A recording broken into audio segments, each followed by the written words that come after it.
Wait, so you guys don't have like a daylight savings time potential We law? do. Well, potential law that's going to get passed that stops it from happening again? No, no, no. I think that's a lifetime thing. Merry oldie. Yeah, American.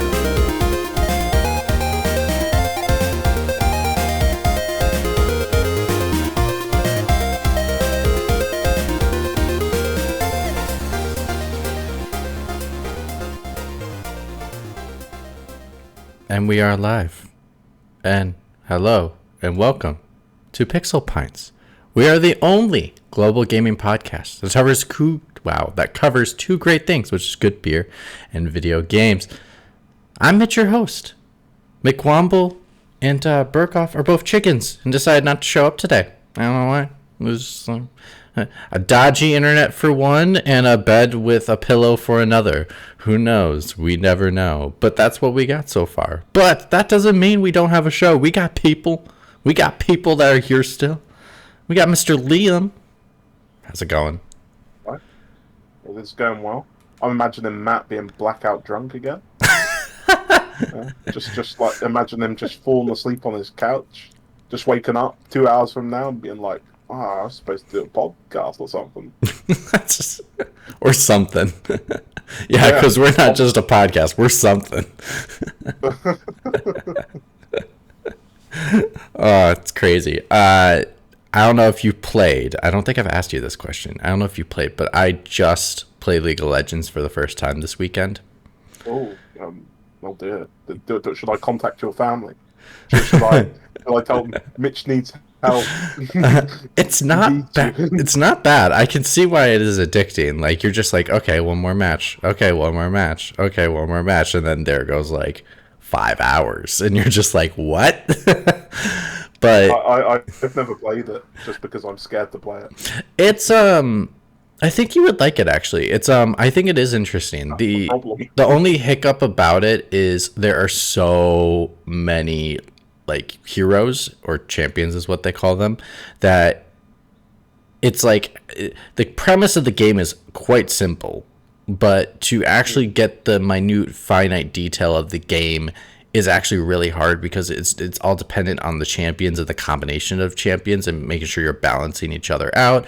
Or in mid game you can buy items, and those items need to like you need to emphasize either your character's like attributes and what they do well, or use them as a way to counter what your opponent is using on the field. So it's just really interesting. I had a good time. I will admit though, like I had help. So I was playing with my colleagues, and it was just they were giving me a lot of tips. They were like, okay, don't use this person, like switch it out for this person right now. And they're like, oh yeah, there's only 4 buttons you really click. So there's like 4 special abilities and then just your basic attack button. So like they're all just like, okay, this is the specials you want to use in these combos because they work well. So like an example was like there was a monkey. Oh god, I forgot his name, but it was like a monkey with a staff, and he had like this teleport to the person in a certain area, that a circle that you have. Teleport, you whack him with the stick with one special, and then there's a special where you like become invisible and make a doppelganger for a second for people to shoot at. So you just teleport, whack, invisible, walk away, teleport, whack, invisible, move away. Like that's just basically all you do, but it's like a great strategy because you have other support characters. But anyway, long story short, I actually had a really good time. Isn't that the thing though? Like the more characters they put in it, if you don't have like some mates to help you out, it just becomes very a scary prospect. Yeah. Most people. I remember I was playing Rainbow Six Siege when that came out. I'm like, wow, this game's great. I'm having a great time playing it. And now, if I want to get back in, I'm just overwhelmed by the amount of different characters the game has now. Oh, I mean, yeah, that can be overwhelming. I think one of them mentioned, like, just offhand, being like, hey, are you using, like, a character cheat sheet? Like, because that's basically what's out there. It's like you can find plenty of character cheat sheets to be like, okay, you're using this character, here are the things you need to know about them. Or like they're mid-range, or they're half tank, half melee, all that kind of stuff. So you kind of like know once you understand and play for a little bit. So I only played for like 4 hours or something like that. But like in that time, I still like kind of understand what the premise of most of the verbiage is. So like at least like going into it, I have a feeling I know what I could do, and I feel confident with like 5 characters already. So like it's pretty solid.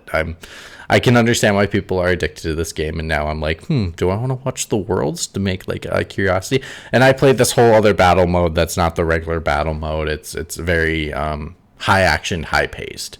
There is the like huge map, but there's one map where it's like literally everyone is funneled into one lane, and it's just mayhem constantly. So it's a lot more fun in that aspect compared to like spread out.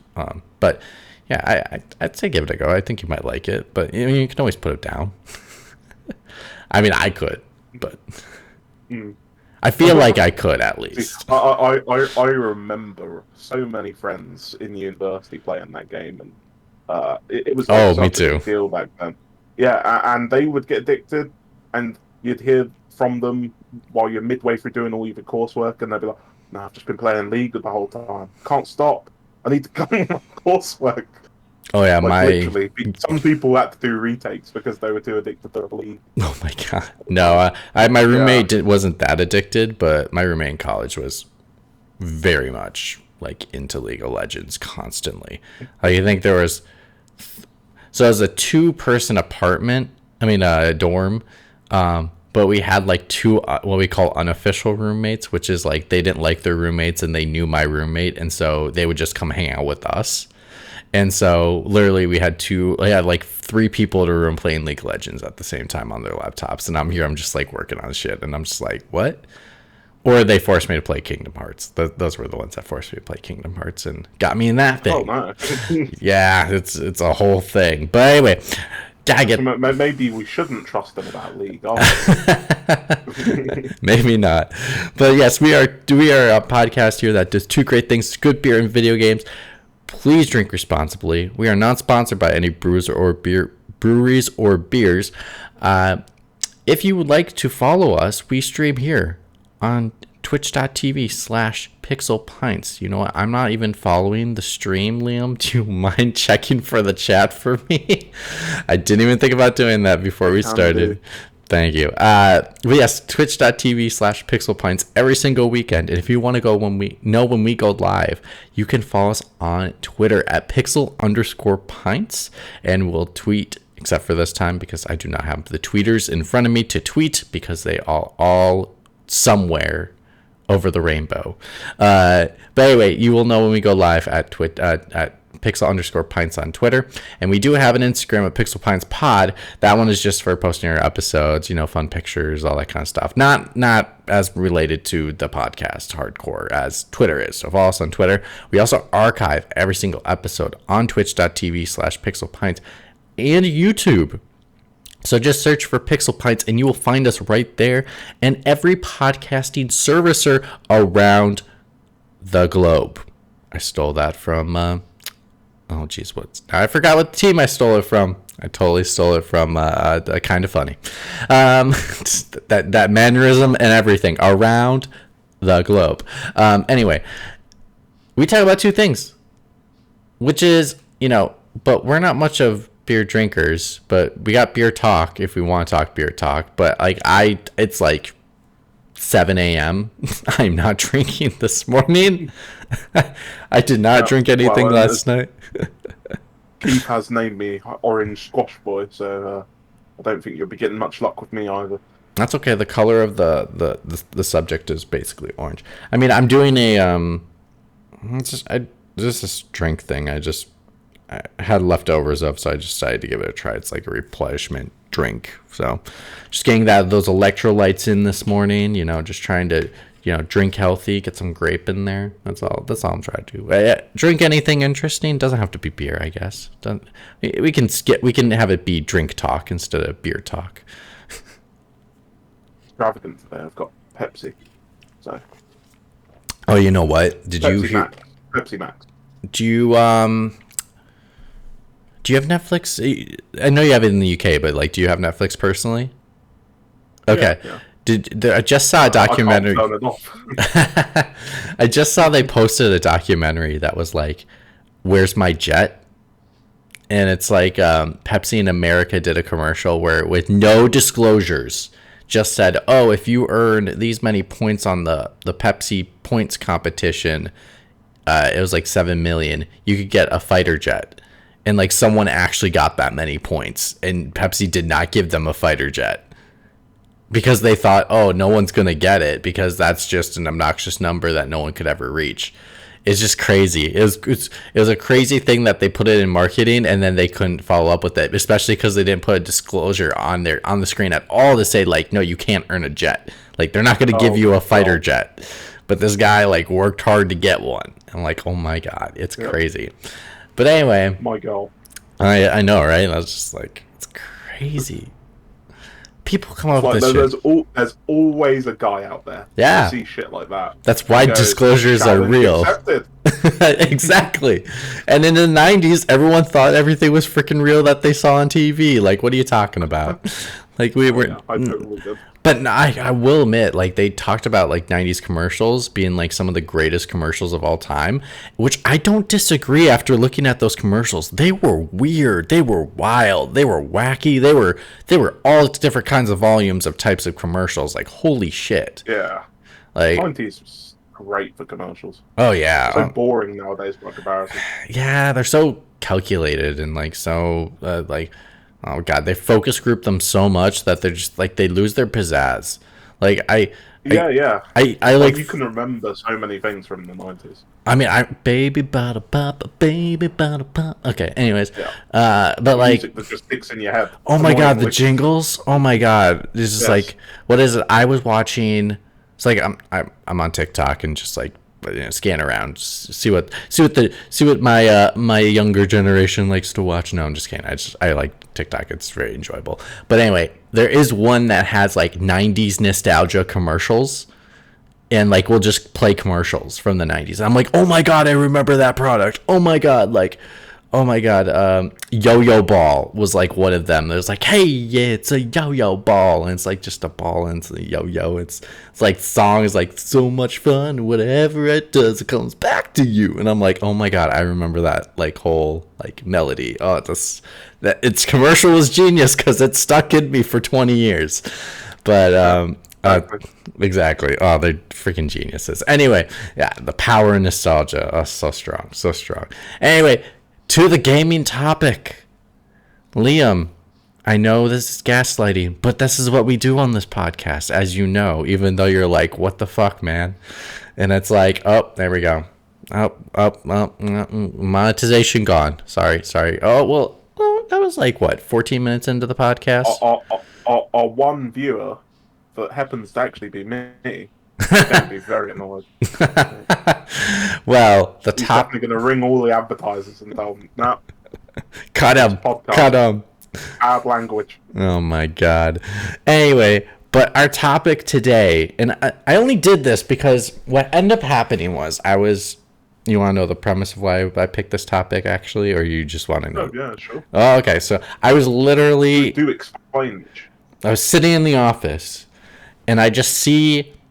Obviously, God of War is a freaking masterpiece. Finished that thing. Like, going on my another playthrough fun. Actually, I'm trying to finish, like, 100% everything before I move on because I've been hearing more that the end game stuff, when you explore more, there's tons of story and there's tons of surprises that I don't even want to spoil it for people, but basically, like, there are things you will be utterly shocked that you found in your end game experience. It's super good. So I like almost got through a whole area and finished it 100% and some cool stuff I was learning. But anyways, I'm still doing it. But God of War, they announced they sold 5.1 million copies on opening week, which is the highest grossing selling. I think I know where you're going with this. Yeah, I think you do. Highest grossing selling of I believe it's just of a first party game ever in the first week, which is fantastic. Good for them. Like, well deserved. God of War. I'm surprised. Even better than Spider-Man. That's great. Yeah, I'm actually not shocked by that a little bit, just because God of War 18 was such a what was I gonna say, a mammoth? No, a behemoth. It was such a behemoth that, like, I just don't. That's a great word though, mammoth. I like that. It's like Mimir but a mammoth, mammoth. But anyways, they sold that many, and good for them. Like, 100% well deserved. It's my game of the year by far. Sorry, Elden Ring, you can suck it. But anyway, sorry, Liam, I broke your heart a second time this year. Hopefully, I win the Game of Game Award so I can take your game off the list once again. Cruel. A double whammy for Liam. But anyway, I saw that and I was like, wow, well deserving, great job. But then Pokemon has to release that they sold 22 million copies worldwide, and that is the highest grossing selling Pokemon of all time. And it also just like made Kratos look like a little wimpy little boy as like Pikachu comes by and gives him a little electroshock. But ain't even bloody Christmas yet. I know, that's what's pissing me off. And so I love Pokemon. Don't get me wrong. I have a love and nostalgia for Pokemon. But oh my god, Pokemon needs to change. Pokemon needs to evolve. Pokemon needs to actually become something more than what it is currently. And I'm so angry reviewers gave it such a good review, especially for how bad the graphics are for that game. Oh my god, technically... What was it, Mitch? Can you remember what the reviews were? I thought they were giving them 8s. Oh, maybe they were. I think the Metacritic ended up being something like a 7.6 or something like that. Okay, I'm more respectable of that. It is a lot less than Pokemon games get on average. So it's like the worst reviewed Pokemon game in quite some time. Okay, I don't know. Actually, let me check the Metacritic score as of right now. Like, that would be a good idea for me to do. Yeah. Let's be honest though, it's not because of the game. It's just because of the bugs. They feel that they need to grade it down some. I know, right? And that's what's so annoying. And like, let me Metacritic this. 7.4. Wait, okay. Or is that yeah, it's gone down. Okay. I'm more respectable of that right now. Okay, thank God, reviewers. I mean, you guys could do better. But anyway, I saw it sold 22 million copies, which basically sales speaks more than review scores. Let's be honest. If the game sells, they'll keep making it. And so I was just like, oh my god, this game needs to not stop selling to the point where the game can't like hold its own anymore, but stop selling to make them wake up and say, let's make a real change. Let's actually make a change to Pokemon and not do this like, I'm going to do a tiny iteration and then call it a brand new game. It's like, no, don't do this to me.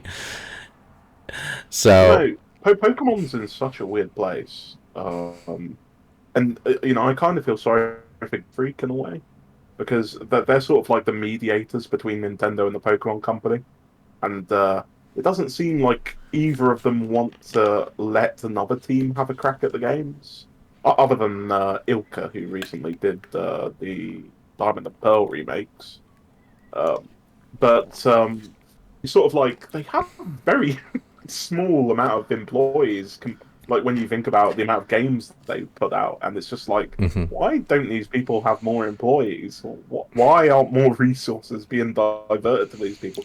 Why don't they have a bigger budget?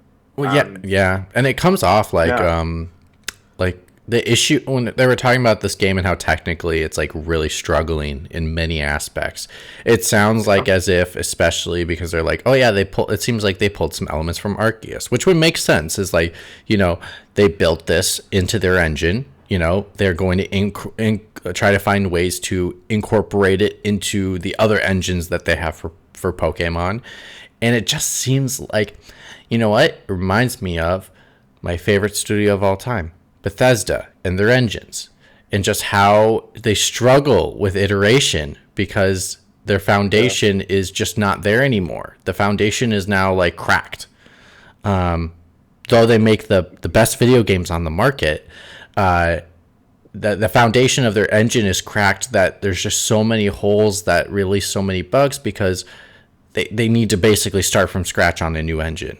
And I feel like Pokemon's kind of in a similar way. Like, it seems as if they the specific one is that way, is that they try to incorporate some of the elements of Arceus that they built, but it seems like they didn't fill in all the cracks and the issues that were coming with the integration of those things, because those systems were not meant to be combined, potentially because of the way they built their engines. Like, yes, they may be using the Arceus engine, which has the open world elements already built into the engine, but like incorporating the battle system of a basic Pokemon game probably doesn't fit well with the engine. Or incorporating like gym battles, like some of those things are pre-created inside code to be able to, like, integrate. And I wonder if those are also not like up to snuff, because those are 10 years old almost, or like have been iterated for 10 years and not have been redone from scratch. Like, it's almost as if they need to go away and redo it all over again. So anyways, topic: video game franchises that people need to stop buying so they get a little bit of a wake-up call, instead of just releasing the same thing and not really iterating like they should. So Pokemon was kind of the one that popped up on my list. I'm like, 22 million, you gotta be kidding me. Like, and it's not the best one. Like, it's just like, oh, it's like people are rewarding for bad Pokemon games, and I need people to stop that. Well, I think my perspective on this topic is probably going to be quite surprising, because I am an angry person that likes to scream at the sky. Wait, you surprising? I'm shocked by those terms.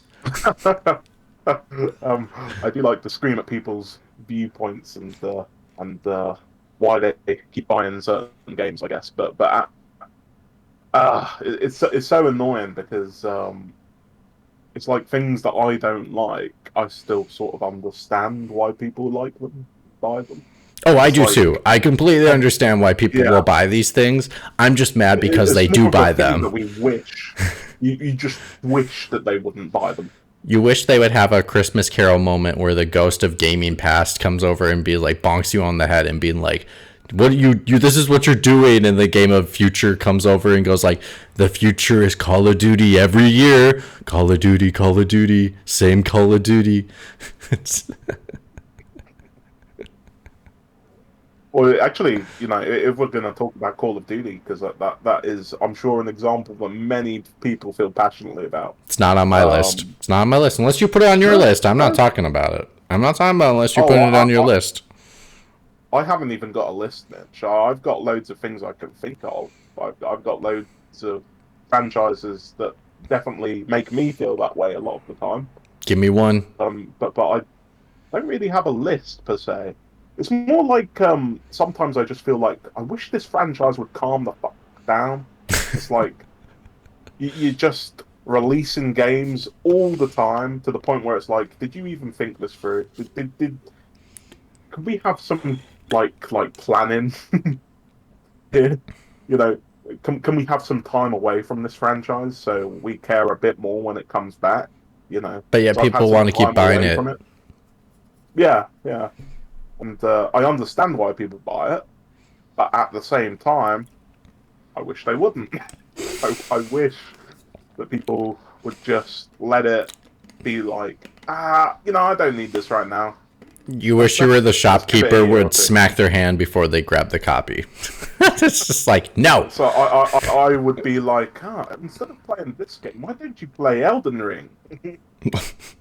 Okay, then I would smack the person's hand and say, go get the other one. Like, yes, little 9-year-old boy, I know you want to play Call of Duty this year, but you're not allowed. It's over the age certificate.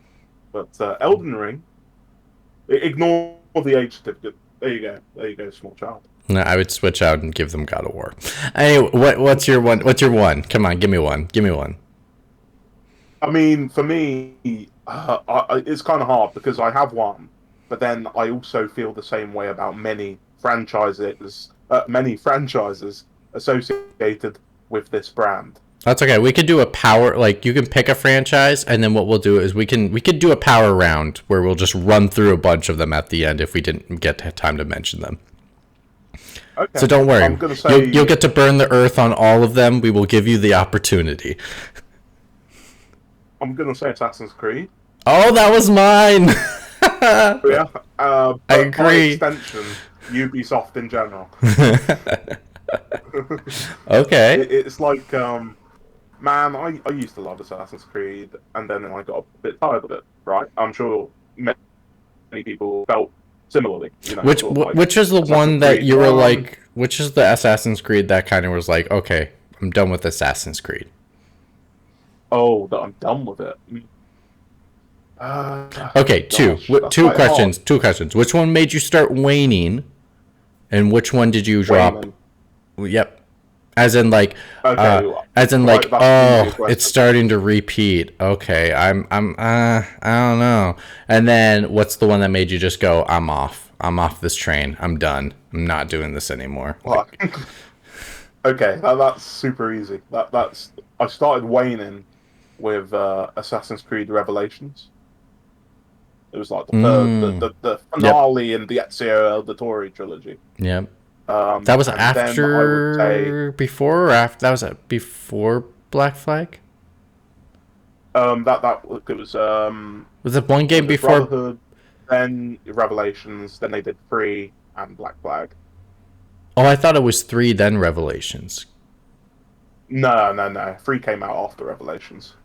Oh. Yeah. Okay. Because Revelations was the finale in the Ezio Auditore. Gotcha. Trilogy, and then they moved on to Connor Kenway to mixed responses, I guess. Yeah. But yeah, the one I lost the ability to care was Odyssey, and I still haven't played it, and it's not because I'm sure the game is a quality product that I would probably enjoy, maybe with a bit of time. But it's just like you release Origins and then you follow it up straight away with Odyssey, and it's just like, I haven't even had time to play Origins. You know, like I want to play this freaking huge game that is mind-bogglingly large. You know, right after The Witcher had come out. Interesting. Like I would say, I'm very similar to you. Like when the waning started and when the I'm done happened. So for me, it was like, I don't think I picked one up after 3. And then when I did pick one up, I would have been Black Flag. Yeah, I guess I started waiting on Black Flag because I was like, I was really dissatisfied with the story in 3. I was very confused by the story in 3 because Minerva gets released, and it's like this whole epic of like, don't release her. She gets released, and then Black Flag, everything seems okay. And I'm like, what the fuck is going on? Like, isn't Minerva out? Isn't the world like over? Like, isn't this like a bad ending, like, or something, whatever? And so that it just became extremely confusing to me. I just like did not understand. I was like, okay, then what's the story again? I don't even remember. And then I'm not as much into pirates, so it wasn't my thing to like play for. Even though I know a lot of people liked it. I liked the ship combat in 3, and so I was like, maybe I would like 4 for the ship combat, but just it's not my thing. And then I went to go pick... I would say 4 kind of saved it for me a little bit. Because then I go play Origins. I get in the first 2 minutes, I fall off the world. And I'm just like, if this is the experience I'm getting, no. And this is a year after the game came out. This is like a Witcher. It's worse. Yeah. And I was just like... And then I was like, okay, I'm going to give Origins a real shot. Let's do this. Let's give Origins its shake. God, it was awful. I mean, it's just in my brain, awful personally. It's not a bad like made game. It's a good made game. It's not a great game in my opinion, but it's just like the combat, no feedback on that combat at all. It's like I'm playing an MMO. Like, it's like I right click and then he's just slashing away and it's just nothing's there. And I've said this on the podcast before, but if I take the time to hide and go for an assassination, I should get the freaking kill. It doesn't matter how strong the enemy is. I should get the kill. Not like 10% off their health and then everyone gets alarmed. Then what's the point of going stealth? There's like no reward for it. Exactly. So like, what am I playing? I think Assassins is in the title, right? Like that's your whole point is stealth, bro.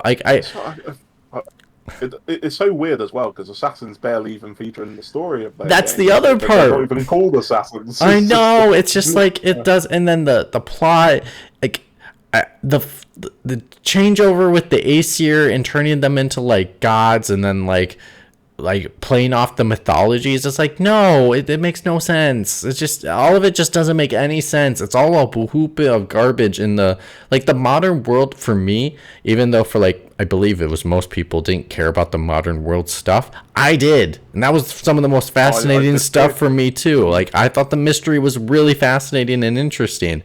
And the fact that it is all now just seems like a throwaway to me. I'm just like, why do you guys keep buying this? And then now they're coming out with like 7 more games, and it's just like, no, stop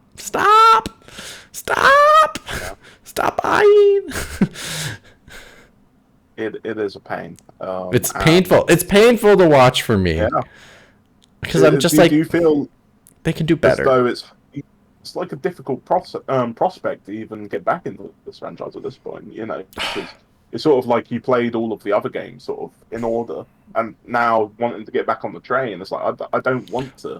Let me tell you. Obviously, I tried to watch someone explain to me on YouTube. Like, this guy's a really good like explainer of like retrospectives. Tried to explain the story of Odyssey, Origins, and Valhalla. I can't tell you a damn thing of what's going on in that game. It is a hoopla of just utter nonsense. I'm just so confused. Just like, how are... It's like, I can't. Like, it's painful. It hurts. It hurts too much. Like, and they're like, oh yeah, we're bringing back the Assassin's Creed you love with this new one. And I'm like, I don't believe you. Don't believe him. I don't believe you. No. Well, it's funny because the plot in the present days has always been a bit convoluted. Yeah. You know, it's like you're there and you're like, I really want to find out what happens, but you can acknowledge from a storytelling perspective that things keep getting a bit more convoluted each game, but at least you had the other storyline that's going on. Yeah. At the same time, you're like, oh, these stories are really interesting and great, and the way they integrate some of the science fiction aspects into these games is like, it's not over the top. It fits in quite well. Mm-hmm. You know, it lends itself to that world while also being historically accurate and interesting. Actually, it got me a lot more into history, most definitely. Oh, for sure. It was cool. But then, you know.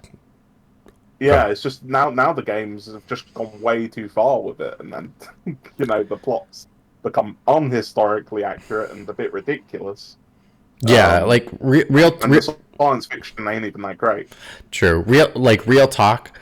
I think the first game to choose a like murder mystery as like the premise of the real world was fascinating. I think they did that. Yeah. I think it wasn't perfectly done, but I think it was done well enough that made me fascinated on like, what the fuck is going on? Like, especially at the end, because you get the eagle vision at the end of the game, and you go into your prison cell and you see all this writing everywhere, and it makes no sense. I really think, unfortunately, 2 is where they dropped the ball. Where I think for some reason I also think 2 is where they dropped the ball for Assassin's Creed just in general. And I know that is a very unpopular opinion, because a lot of them were like, oh my God, 2 is the one that finally realized exactly what they were trying to do. And I think at the time I believed it too. I really did. But looking back now, I think 2 is where they lost the ball. 2 is where they lost the ball with the story, with like taking Desmond out of the Sturgo Lab and like doing this whole like, oh, we're gonna transfer the powers and like you can become your ancestors' assassin by like reliving their memories. Kind of get it, but I like all of a sudden it lost the mystery of like who the heck is Subject 13, and like you don't meet him until Assassin's Creed 3, or no, Revelations. You meet him in Revelations, which is like what the f, like where you been this whole time. Like we never really like explored anything with him after that, or like tried to like solve the mystery at all. Like you had just this looming mystery for 3 games. Like what's going on? So that there's that with the normal stuff. And then for the game design of like doing Assassin's Creed 2, yes, they made things. They gave you a lot more side missions. They gave you the villa, and you had to like you grow your villa. It's like they overbloated the game. One of the things I really loved about the original was the simple premise of this is who you're supposed to assassinate. We're going to give you side things that help you to contribute to assassinating the person. And also in doing that, you can find out new strategies and figure out different ways. Like they could have evolved this into a franchise where it's like similar to Hitman, but better. And like they didn't go that direction. And this is and I think that's where they dropped the ball. I think they could have married Hitman and a little of the open world stuff to make something truly extraordinary, something unique that we never seen in the games industry. But in the end, they turned themselves into a hoopla of open world RPG. Yeah, I disagree. I do see where you're coming from, and yeah, I could see an alternate reality where they did go exactly the way that you're saying, and were much the better for it. Because yeah, things do become a little bit. It's sort of like the direction they had in the first game was a lot more focused than the Yeah. franchise eventually becomes. You know, because when you said 2, it's kind of funny because I was kind of close to you, but I think they sort of lost the plot with Brotherhood and then everything after that. I got it. I have to admit with you, Brotherhood's Yeah. my favorite game. I like Brotherhood a lot, but it's more like looking at it sort of backwards and thinking that the choices they made there seemed illogical, especially with the modern day stuff, and it's sort of like they do these things like these twists to sort of fuck with you.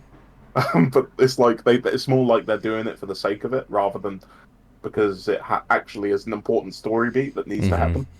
Yeah. Yeah. And you know, by the time you get to 3, you're like, yeah, they didn't have any fucking clue what they were doing, did they? It seemed like they never communicated with each other. they That was the unfortunate yeah, part. yeah. Well, they fired the original creator of the games, didn't they? Twice. Patrice Desolés, I think that's how you pronounce his name. It Who did the also first 2 games?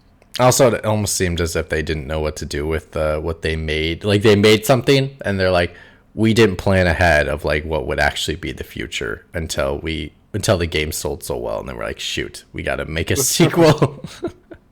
Yeah. And it might have benefited them slightly if they hadn't tried to put out a game every single bloody year. Yeah. Mm. Oh, jeez. Because you took mine, I can't think of my third at the moment. Do you have another on your list? But we can talk about Call of Duty if you like. I feel The elephant in the room. Let's do it. because We should just tackle the elephant in the room. I'm of 2 minds about it. Because I love Call of Duty. I bought it every year to a point. I stopped. The first game I didn't buy on a yearly release cycle was Black Ops 4 because no campaign. Fuck off. You know, I don't want to support that kind of practice. It's like you're selling me the same game but without a key feature that's been in every game since. No thanks. That's not cool. And also because World was it yeah, World War Two, or WW2 was just a terrible game in almost every way, and just had the most underhanded, shady microtransactions, and well, it was trying to be Destiny, except it just did not work. Mm-hmm. I hate the game. But I guess my point is, it's kind of funny to me because Black Ops 2 was the last great Call of Duty game in my opinion. And ever since then, it's sort of blunder to blunder, uh, interesting ideas that don't get taken far enough, gameplay mechanics that feel like a gimmick, and just not really taking the franchise in the right direction until recently. But during all of those years that I was very sort of annoyed with the franchise for not doing what you wanted it to, what you thought it could very easily do. It sort of everybody kept buying it. The sales didn't go down. In fact, the franchise was doing pretty well for a while there, until Infinite Warfare, which ironically was the first Call of Duty game for a while. I was like, man, this is cool. This is sick. Um, yeah, and now hopefully this doesn't get changed. They're finally changing from a yearly release cycle, which for me means everything because it's great to be playing Modern Warfare 2 right now and to know that I don't have to just stop playing this game next year because they brought out yet another Call of Duty. I mean, it's nice that, oh yeah, I'm going to be able to put all my time into this game for the next 2 years. I mean, we'll see. They might change their mind if the FTC decides to stop the acquisition. They're like, oh, we need that fast cash again. We can't rely on that Microsoft money no more. Not that they're relying on it now or anything. Yeah, for sure. I have Modern Warfare 2. I have a code for it. I haven't. Just lying there. I just lying there. I haven't taken up on the offer yet to play. But yeah, it's one of those juggernauts. It's just like I think. I guess there are two kinds of, like, in my mind is like, I guess there is two kinds of like gaming products out there. There is some that's just a machine that is just meant to make cash for a place, whereas like obviously as one that makes games is like sees games as more of an art form and like really wants to like push the boundaries of what technology can do, push the boundaries of how we see games and how we play games and all that kind of aspect. And like it's very difficult to see just a game just like doing it for the money. It's like that's my frustration with Call of Duty. Not saying they don't push the boundaries in some way, but it's just it's not enough time to really push the boundaries of games. Like games take a long ass time to make. You know why they take a long ass time to make? Because they are difficult when you're trying to create something that is pushing something that boundaries we have not gone to before, or doing something we have never done before. Like, it just takes so much time to do it because it's a lot of trial and error and iteration and all that kind of stuff. And it's just like, when you have a set timetable like Call of Duty has, you don't have room, you don't have time, because you have to make the release date. Like you could see with Vanguard, like how much in the news they were pushing that, like, hey, this thing needs to ship this year, and we are doing whatever it takes to get it to ship this year. Compromising the product, they're fine with that, as long as it ships this year. Oh, dude, before that game got announced, even, because that game got announced like super late. Yeah. Compared to when most Call of Duty games get announced, it was like August, when usually they announce them in May or April. Mm-hmm. And that game just sounded like an absolute disaster. Sounded like a train wreck. Yeah, and it came out, and I was like, wow, this isn't a disaster. Which is quite funny because the game ended up like being a bit of a flop by Call of Duty standards. But it's just like, things shouldn't be this way. You shouldn't be like freaking rush into the finish line like, oh, this game's going to be a mess. This game's going to be a mess. Last month, I was like, oh, I think it's right. Well, you also got to look at it in the mentality of like, like doing a rush job is also putting stress on everybody. Like, it's not, I don't want to support that kind of environment for people. Like, it's just not what I want to do. Like, it's just, yes, do developers love what they do and will spend some extra time to work on what they love? Sure, that happens everywhere. But there is a line, and we call it crunch, where it's like there's a line, and you just develop, like, nowadays developers don't want to pass that line, which is good. It's very good that that's happening in this industry, that it is to be taken seriously, and does not mean that developers aren't going to work a little extra time on the product to, like, make sure that their best work is there, but they are not over accessing outside their means, where that product, that's just an encouragement of over excessiveness, especially when you have short timetables, all that kind of stuff. It is over. And yeah, do they have hundreds of people working on this product? Yes, but that just means there's more opportunities for utter disaster, and which can cause so many issues for so many people that could then work outside those means, that are outside of, I'm working a little bit longer today because I really want to work on this thing that I'm working on, rather than I have to work extra long hours now because this thing screwed it up. That, not blaming people, because that's not what we do. There's things we make and it breaks. We all know this happens. So it's like, I gotta stay longer because this thing is broken, and I'm like one of the 10 people that have to fix it. And it's just like, I have to stay. And that's not the mentality you want. And like, that's just not where my dollar's gonna go. Like, I don't want to support that type of culture and that mentality. So I'm happy they're transitioning out of it, so they give them more time. You know what they should have done, though, Mitch? They should have done this, because it's the right thing to do. But Activision's never going to do the right thing to do. They'd prefer to be Oprah and be like, "You get crunch and you get crunch," and that game you're working on, we're going to cancel that for now. Instead, crunch. Crunch is nice, right? It's just like they should have delayed that game by a year, just kept to the development teams that they had, given them an extra year. Put more content into Black Ops Cold War, because that game was pretty popular. I wasn't playing it much, but people liked it. And then, those teams wouldn't have had to cancel their games and basically stop working on them. I would say it's not as simple as that, to like say, oh, you get an extra year and like, oh, throw some extra content in there. These things are so meticulously planned from start to finish. To make a serious pivot like that, and then all of a sudden to be like, let's add some content in a year, it's not as simple as you would make it out to be. For them, all they would be able to do probably is to polish and then maybe add a few things, but not to the extent that it seems like the year was worth it. Well, the thing is that the product was there. It's just they knew that they couldn't finish it in the time that they had.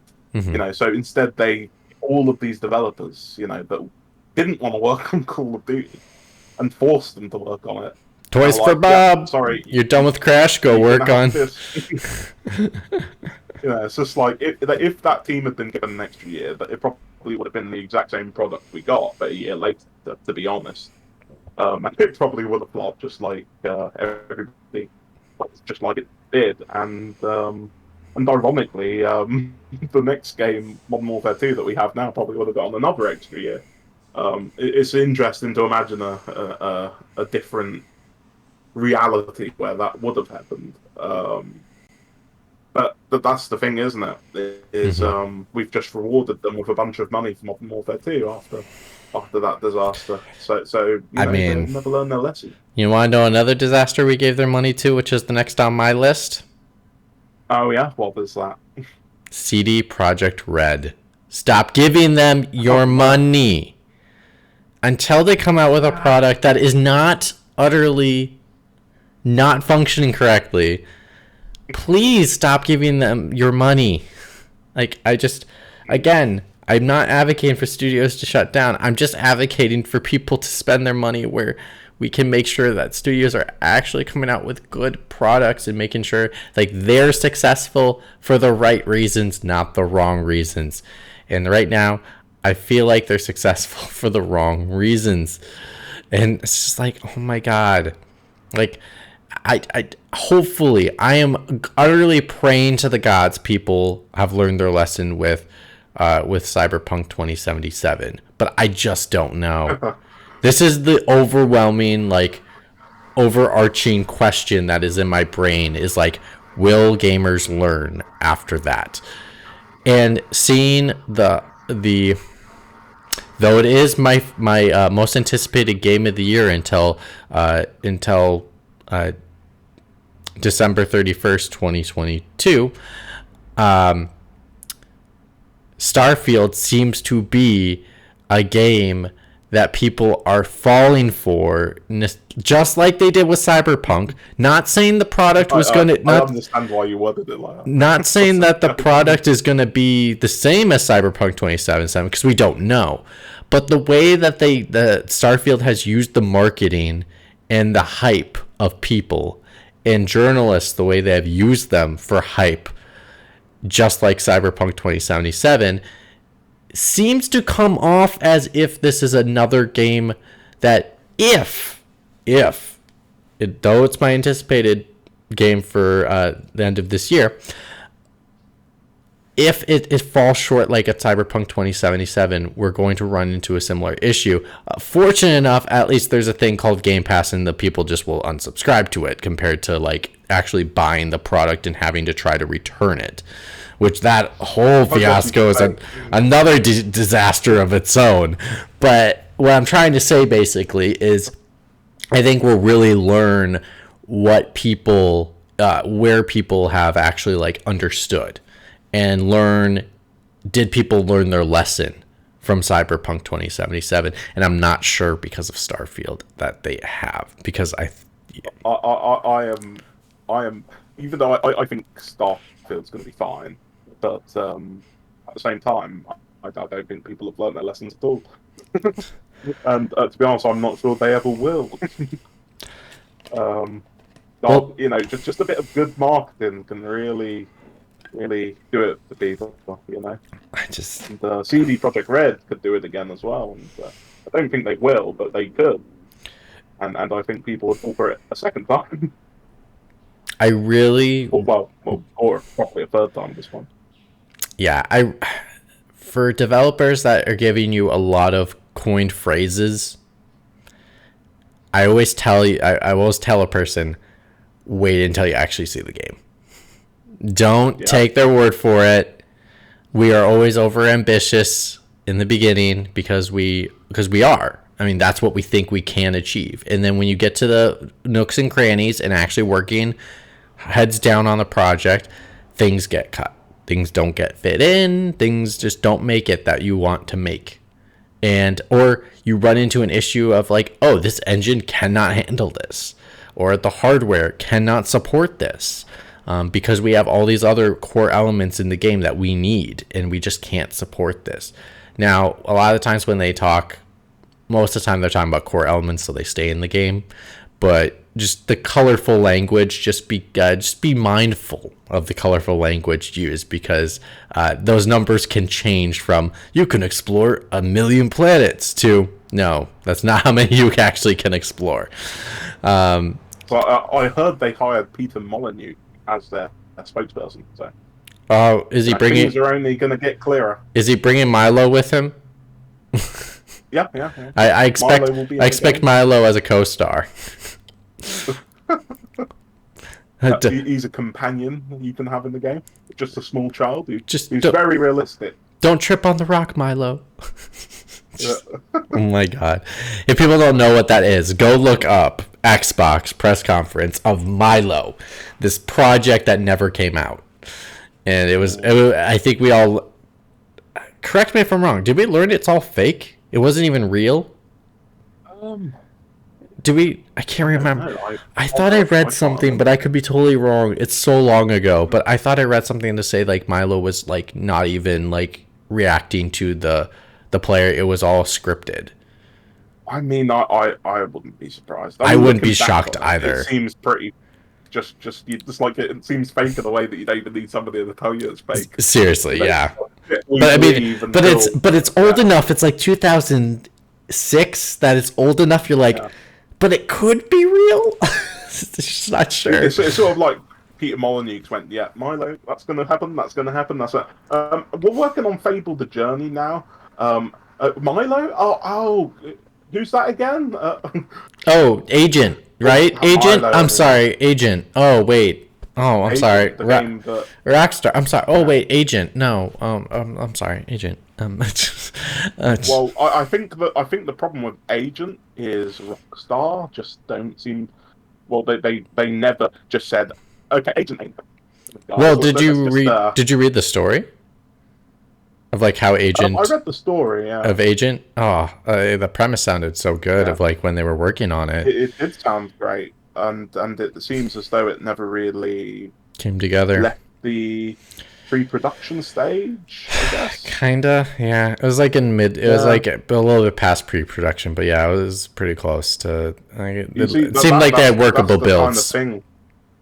Yeah, that's the kind of thing I would kind of like Rockstar to work on now, because it's sort of exciting and interesting. Yeah. So mine is CD Projekt. So mine is CD Projekt Red. People need to hold the horses when they come out with a new project. Hold the horses, wait and see. I think even I was shocked.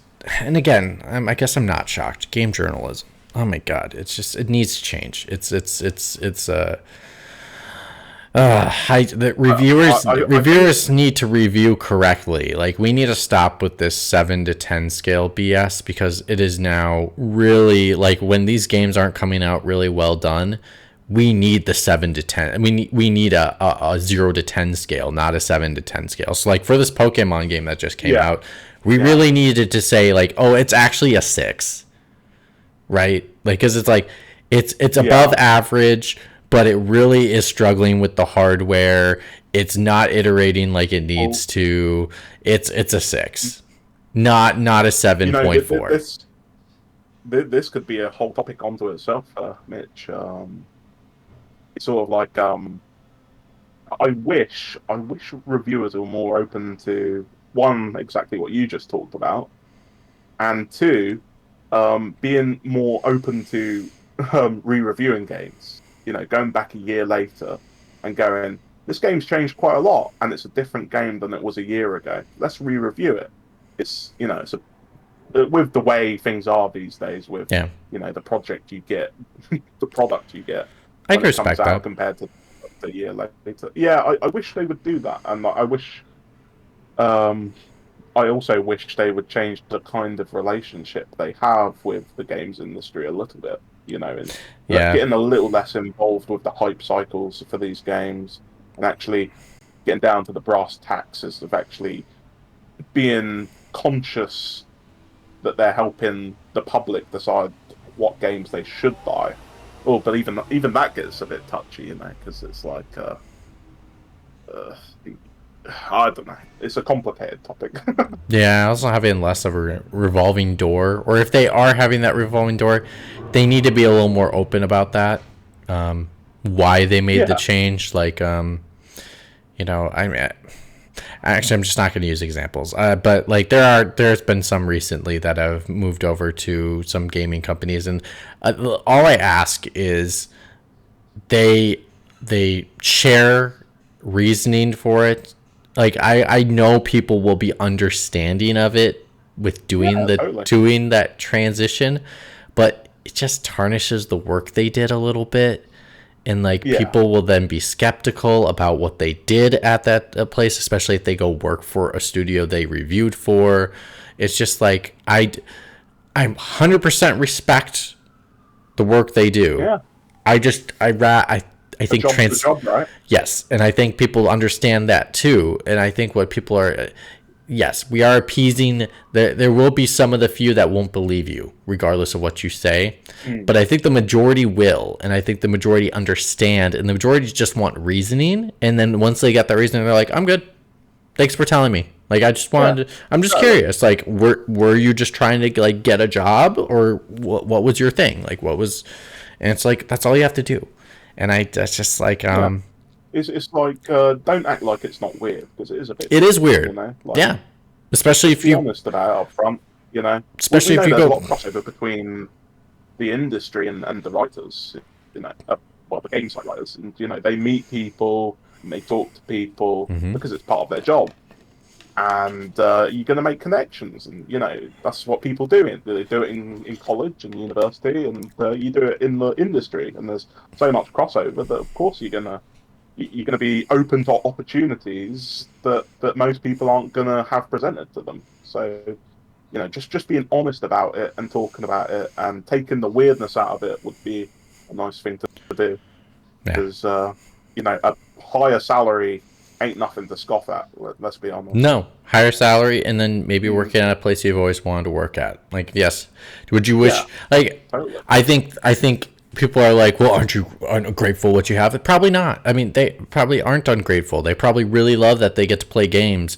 All like that's like half their job. They get to play games, and then they get to write about them, and then they get to chat with some of the coolest people in video games. Like I'm fortunate that I've been able to meet Neil Druckmann multiple times and have multiple conversations with Neil Druckmann. But like those people get to do it for talking about their game, and like that's super great. And like it is a cool experience to be able to talk to some of the great creators in the industry. Like it is awesome to be able to do that. So like I'm not no takeaway from that. Like it is probably for them like the best job ever. But like there's also probably better opportunities elsewhere. To work for the one studio they always admired. And it's like, yeah, did they give those review scores a 10? Yeah, because they made hell of amazing games. But like and then they offered me a job, and I'm like, of course I want to take it. Like they made the best game in the industry. It's not because I like wrote the review to like get a job with them to say, oh, you make the best games ever. It's because no, you did make the best game ever. Like what the hell.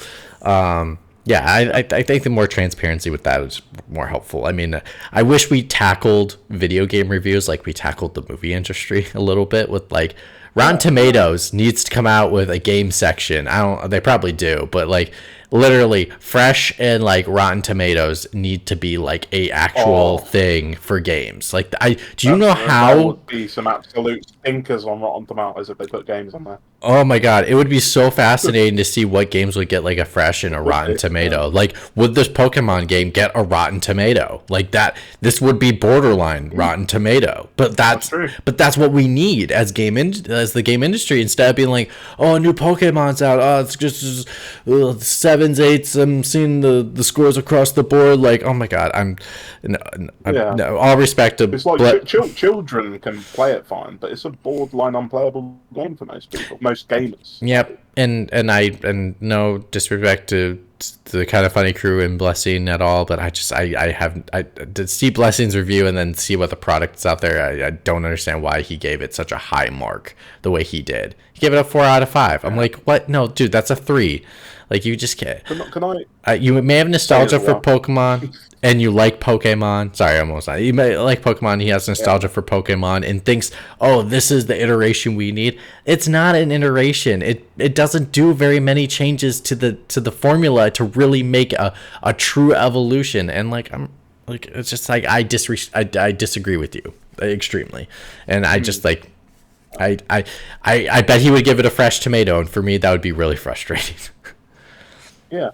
Well, it's weird to me, just in general, that Kind of Funny is even doing reviews to begin with, let alone review scores.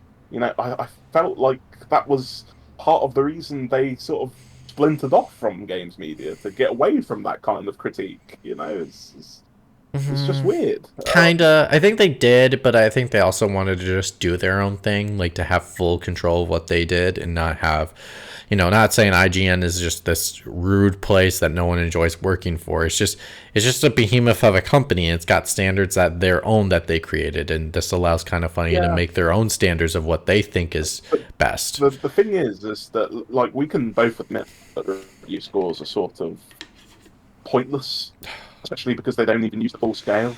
Yeah. Okay. Yes. Like, agreed. It's like we get away from these big media companies because people come to us to hear our opinions and actually hear those opinions, not to just have everything come down to a score. They hear our opinions, they hear the full context of it, and you say why. Oh, I love this game because of it. But beware, there are these problems that you might have with it.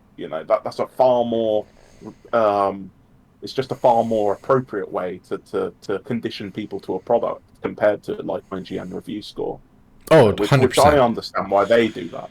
Yeah, it's like IGN needs to, it's their bread and butter. IGN needs to take the Rotten Tomato and do like something with a game and just be like, this one's a broke, no, not a broken game, because then that would be used in wrong terminology. Anyway, like as soon as we Rotten Tomato up the game reviews, that's when I think the game industry will move forward for the better. Because like if you look at it, like gamers automatically, even like looking at the user scores of games, a lot of the time the games are like 7 to 10 scale for them too. Because they're like, Well, we wouldn't don't you say we don't want to that- play, because they're like, we don't want to play by the same rules of every, like we want to play by the same rules as the journalists, because if we then play by a different set of rules, which is the 0 to 10 scale, then our review looks horrible. And they're like, oh, they don't get it, this game's a 6. And it's like, but it is a 6, and the reviewers gave it like a 7.5 because it's a 7 to 10 scale. And so like it's just Well, wouldn't you say though, Mitch, that the Steam review scale is actually quite helpful to the way that the public reviews a lot of games? I would say. I'm not on Steam very much, so you might have to explain that. Okay. Well, Steam has always been extremely helpful for most PC gamers because they do this thing where they have the total consensus of a game that's reviewed over time by its users, and it's usually pretty dead on, pretty it sort of goes with the way the public feel about something at that time. But then they also have how people see the game after its most latest patch. So every time there's a patch, the reviews basically reset. They take into account how people have reviewed it after that review score. So like, say for instance, if you look up Cyberpunk on Steam, you'll see mixed. So people are very mixed on Cyberpunk. But if you look after the latest patch, people will say, oh, genuine, generally positive, and it's a very different perception to when that game launched. I think the difference is worth a bit like Rotten Tomatoes. Yeah. I think it's helpful. Not perfect though. I would say the only thing I would change to that element was I would actually like make specific. Well, for Steam it's different, because here's the tricky thing. Games get patched, right? Not everyone has the patch. Not everyone has access to the patch. That's why we try to make games like playable from start to finish with as little issues as possible without patching. That's so out the window these days. Games are still playable unpatched. Unless you're a Sony game or a Nintendo game, not including Pokemon. Like for the first time. Oh my god! Imagine playing that without the patch. Oh my god. Although I suppose PlayStation did do Days Gone as well, so. But I just like. For that iteration of that kind of thing, what I would like would be like no patch, day one patch, like updated patch, so that like you could see the scores for each of them. So like based off the one you have. So then if you're like, oh, I haven't patched this thing, you see the review score much higher for it being patched. And you're like, oh, I should patch the thing. Like not just have the assumption that you patched it. So that's the only thing I would change about that. But like, yeah, that's a great idea. The Steam should literally implement something like that. I mean, if they don't already, I'm not sure. They could have that for all I know. Yeah, because but like Steam, it's not the same, because Steam you have to have internet connection. You have to be able to automatically it will patch itself. It's like unless you force to patch, like there's just no other way. And obviously, Steam review scores only cater to games on Steam. Right. Yeah. That's why I think Rotten Tomatoes would be useful for video games. Yeah, and they might force video games to actually play by real rules of a 0 to 10 scale for once. It'd be nice. It'd be an interesting world we live in if we had 0 to 10 scale. Because it would be. My favorite game of all time that I say is like a 10 is 10 on the 7 to 10 scale, but like my 10 at that time, I would probably give it like a 9.6. I think it's worth saying as well, Mitch, that I don't think the blame rests solely on the game's critics. I think some of it lies on the public as well. Because if I was a journalist right now, writing a review, I would be scared to give a game a 6 out of 10. Because it's sort of like the public mentality that if a game gets a 6 out of 10, it's a game that nobody should play. It's basically trash. But that's why we need to re-educate and Yeah, exactly. But what I'm saying is that mentality didn't come exclusively from the games. It started there, They've though. sort of been made to feel that way because of the way that people react to the way they review games. No, I would. This game got a 6. That means that game's garbage. No. The reviewer's like, no, it's not garbage. It's totally playable. It's flawed. I would disagree. Yeah. I would disagree only because think about the movie industry. We have Rotten Tomatoes. Movies right now sit at like a 38%, and some movies sit at a 67%. And people are uproar about regardless of what percentage of Rotten Tomatoes is on there for the score. 30% films. Yeah, I love some 30% films that critics find 30%, but the users find 70%. But I think that margin helps create a difference and sees the stark difference between, okay, reviewers didn't really like this movie, but people saying at home, oh, they just find it a popcorn movie. Sweet. It's a 6. It's a 7 out of 10 for a popcorn movie. That's great. So I think there are elements there, and I think I would blame this solely on journalism, not journalists, but journalism of games journalism and how it has evolved over the time of creating itself into a 7 to 10 scale. Because if I go back in the day, there were 2 out of 5s. Back in the day, there were 1 out of 5s. Back in the day, I can't even remember the last one. I saw Game Informer reviews giving games 5s. I've seen that. Do I see that anymore? No. And I think the standard just needs to change again. Back to saying, let's go back to how we did things. Not every game is yes, could we give more games I think we need to reestablish and reconsider what games reviews are. Because if it's just a average to okay game, a 5 is a reasonable score to give a game. If it's a little bit pushing the boundary, a 6 is okay to give a game. Gotham Knights, what is Gotham Knights on Metacritic?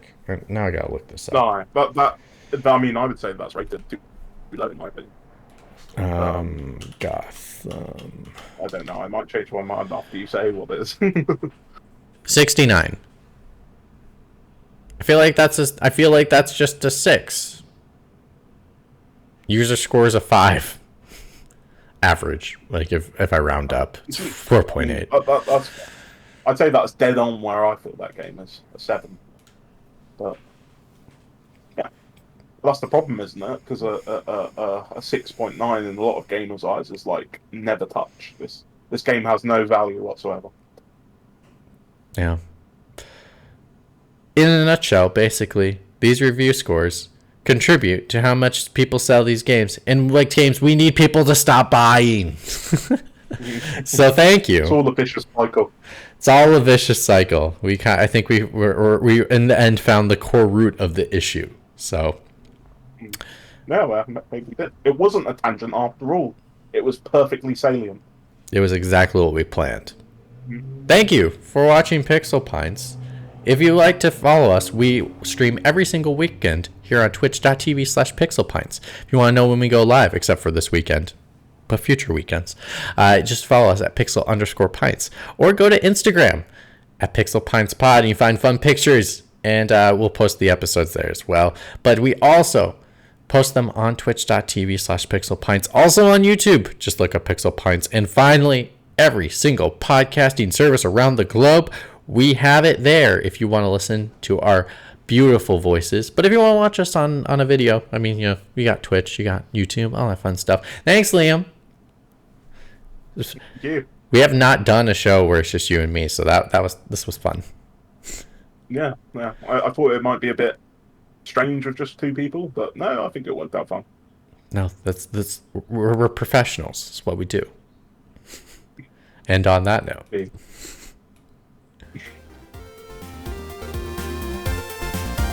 Say, actually, not that they didn't know about some of the episodes that never happened.